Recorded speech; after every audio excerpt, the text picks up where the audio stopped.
Bom dia, povo de Deus, a paz do Senhor Jesus. Hoje eu tô alegre, hoje eu tô muito animado, né? Porque Deus é conosco, é convosco, né? Deus é Manuel, que significa Deus é convosco. Amém? E pessoal, né, passando para fazer mais uma oração, né, da manhã, como é de costume, e passando também para fazer mais uma oração da manhã, né, ou do dia, como vocês preferirem falar. E eu tô aqui, né, para pregar a palavra de Deus para vocês. E a palavra que hoje eu preparei para vocês está lá no livro de 1 Samuel, capítulo 5, versículo 1, que diz assim: a epígrafe da minha Bíblia diz: a arca na terra dos filisteus causa-lhe aflições. Os filisteus, pois, tomaram a arca de Deus, e a trouxeram de Ebenezer a Asdod. E tomaram os filisteus a arca de Deus, e a meteram na casa de Dagom, e puseram-lhe junto a Dagom. E levantando-se, porém, de madrugada, os de Asdod, no dia seguinte, eis que Dagom estava caído, com o rosto em terra, diante da arca do Senhor. E tomaram a Dagom, e tornaram-lhe a pôr no seu lugar. E levantando-se de madrugada no dia seguinte pela manhã, eis que Dagom jazia caído com o rosto em terra, diante da arca do Senhor, e a cabeça de Dagom e ambas as palmas de suas mãos cortadas. Sobre o liminar somente o tronco ficou a Dagom. Pelo que nem os sacerdotes de Dagom, nem nenhum de todos os que entram na casa de Dagom, pisam o liminar de Dagom em Asdod até o dia de hoje. Porém, a mão do Senhor se agravou sobre de Asdod e assolou e os feriu com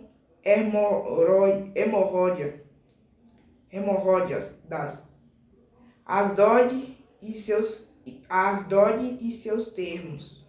Amém? Pessoal, né, aqui a palavra relata, né, no livro de 1 Samuel, capítulo 5, versículo 1, diz que os filisteus, né, entrou na batalha lá com Israel lá, tomou a arca do Senhor dos israelitas, né? Os israelitas fizeram uma batalha com os filisteus, e os filisteus tomaram a arca dos israelitas, tomaram a arca de Deus, né? E a Bíblia relata, né, que quando eles tomaram a arca dos israelitas, Deus começou a assolar ele. E sabe por que Deus fez isso? Deus feriu ele? Por causa que Deus diz: ninguém mexe com os meus escolhidos. Ninguém mexe com o que eu escolhi, ninguém mexe com o que é meu. Né? A palavra dele está escrito que ele não divide a glória dele com ninguém. Sabe por que Deus fez isso com os israelitas? Porque com os filisteus, porque eles mexeram com o que não devia. Eles mexeram com o que não era dele. Eles mexeram com uma coisa que não é sagrada. Então, por isso, a palavra do Senhor diz que a mão de Deus assolou sobre os filisteus, né? Deus feriu todos os filisteus, todos, não sobrou nenhum, todos, né? Com hemorródia. Você já viu essa doença? É uma doença que deixa seu corpo todo cheio de bolha, todo preto ou marrom, sei lá que é aquilo ali, é vermelho parece. E Deus assolou os filisteus por causa que os filisteus mexeu com uma coisa que não era para mexer, né? A palavra de Deus diz, né, que quando os filisteus entraram na batalha na primeira vez contra os israelitas,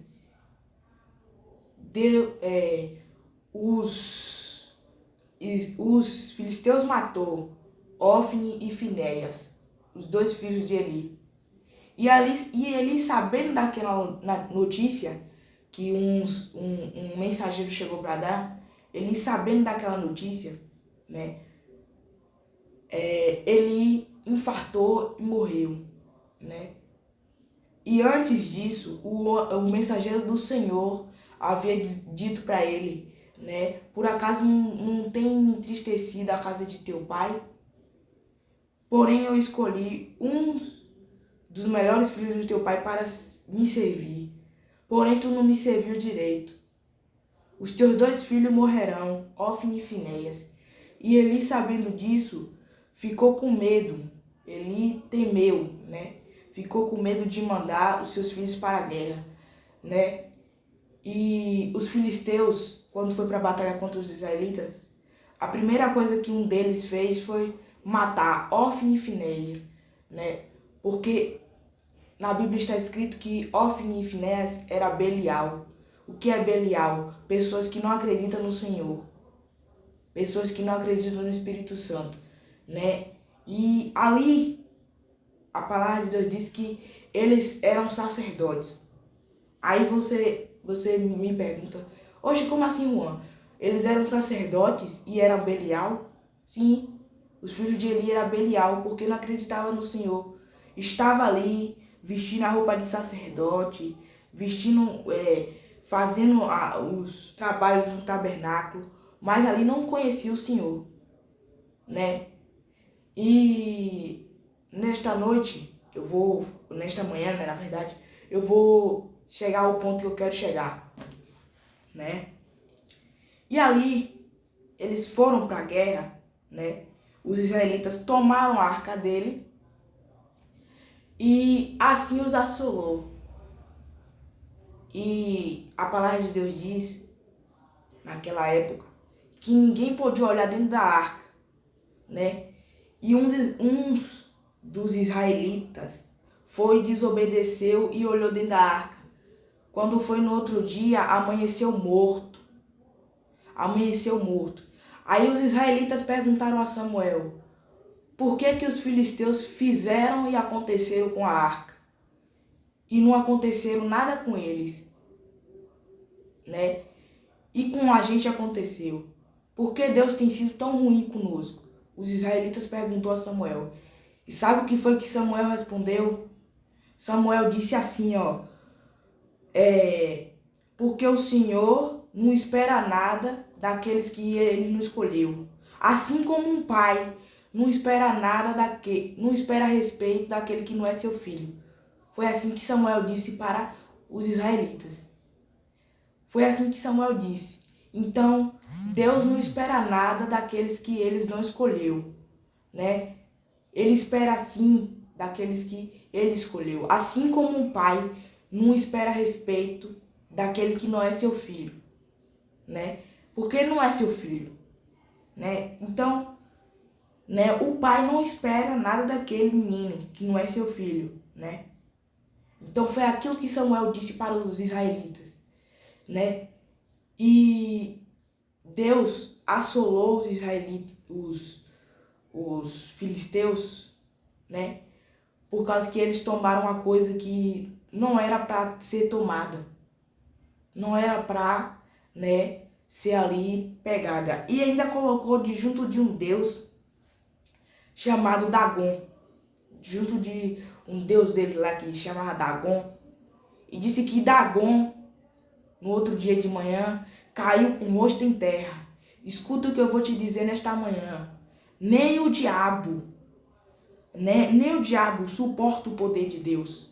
Porque ali diz que, né, Dagon foi colocado em frente à arca, né? E o poder da arca foi tão forte que fez o Deus dele cair.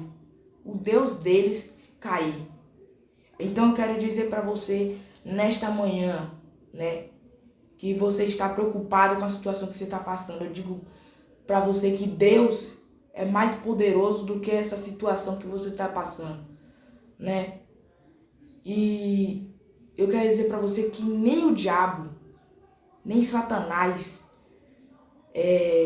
suporta a luz de Deus, né? A luz de Deus.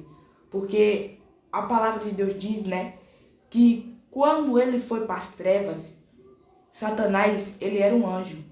Lá em cima, lá no princípio de tudo. Só que Satanás deixou Lúcifer, era o nome dele. Lúcifer deixou que o orgulho entrasse no seu coração. E por isso ele foi caído, né? Ele foi, né? Deus, né, consumiu ele do céu, né? Jogou ele do alto, né?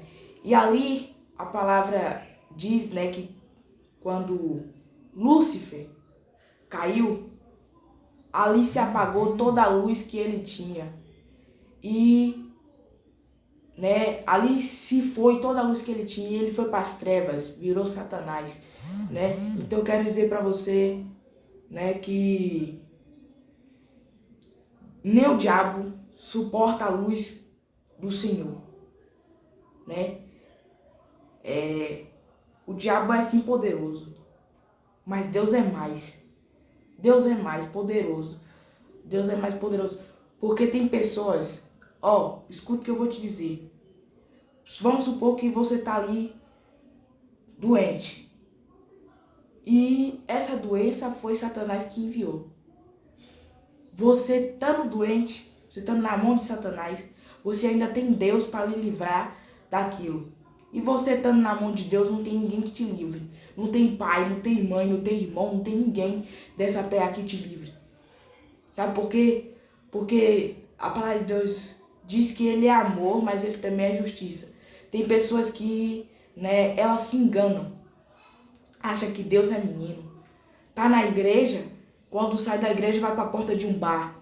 Tá na igreja, quando sai, vai para baile funk. Né, que é o que eu vejo muitos jovens de hoje em dia fazendo, né? Em outras igrejas, na igreja por aí que eu vou, né? É o que eu vejo muitos jovens fazendo. É por uma igreja aí que eu passo, que eu vejo os relatos de jovens aí fazendo e acontecendo no mundo. E estamos na igreja. Não é querendo apoiar as pessoas do mundo, não. Mas eu vou te dizer, as pessoas do mundo estão mais sinceras do que os que estão na igreja. Sabe por que eu vou te dizer isso? Por causa que as pessoas do mundo, pelo menos, têm a sinceridade de dizer que eles já são do mundo. E as pessoas da igreja, que estão de capa na igreja, que estão se fingindo, que estão feito lobo em pele de cordeiro, né, que se finge, né? Aí, pronto, aí é com ele Deus. Mas as pessoas do mundo pelo menos têm a sinceridade de dizer que é do mundo, tá lá no mundo, pelo menos ele tá lá no mundo. Você acha que Deus vai castigar aquele que já tá no mundo? Não, Deus não vai castigar aquele que já tá no mundo. Tem muitas pessoas que estão na igreja e querem se comparar com as pessoas que estão no mundo, achando que Deus vai castigar aqueles que estão no mundo. Não, Deus não vai castigar as pessoas que estão no mundo, não. Se você estiver na igreja e estiver fazendo coisa errada, Deus castiga você. Porque Deus sabe que ele já está no mundo ali, né? Pode fazer acontecer. Agora, se ele for para o caminho de Deus, aí já é outra coisa. Aí sim Deus castiga ele. Mas enquanto você estiver no caminho do Senhor e estiver fazendo coisa errada, Deus vai castigar você. Porque Deus já sabe que aquele que está de fora já é do mundo ali, não tem nada o que fazer mais, né? Deus só vai abrir o olho dele, mas Deus não vai castigar, Deus não vai fazer nada, né? Simplesmente Deus vai alertar. Mas se você estiver no mundo, se você estiver na igreja se fingindo, Deus vai castigar você, né? Deus castiga você. Deus não castiga aquele que está de fora.